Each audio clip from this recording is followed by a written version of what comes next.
সামনে হাসপাতাল, একটু গেলেই তিনি পৌঁছে যাবেন, মাঝপথেই কিন্তু তিনি চলে গেলেন। মারা গেলেন কিভাবে জানেন? এই ফাটাকেষ্ট।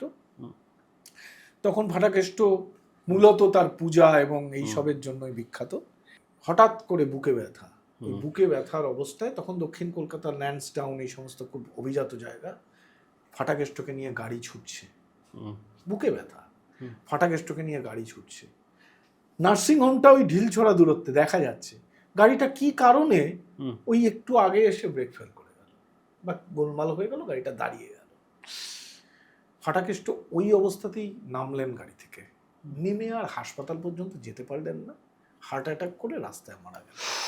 তাহলে যিনি, যার জীবন ধরে এত লড়াই, এত রক্তাক্ত অধ্যায়, তার মৃত্যুটা হলো হাসপাতালটা সামনে, ওই সামনে ঢিলছড়া দূরত্ব, পৌঁছে গেলে হয়তো বেঁচে যাবেন, পৌঁছতে পারলেন না, মাঝপথেই কিন্তু চলে গেলেন। কত মানে অঘটন ঘটিয়েছেন তিনি, কত অঘটন তিনি ঘটিয়ে দিয়েছেন, অথচ দেখুন সামনে হাসপাতাল, একটু গেলেই তিনি পৌঁছে যাবেন, মাঝপথেই কিন্তু তিনি চলে গেলেন। তো তার মৃত্যুটা এইভাবেই হার্ট অ্যাটাকে মৃত্যু হয়েছিল।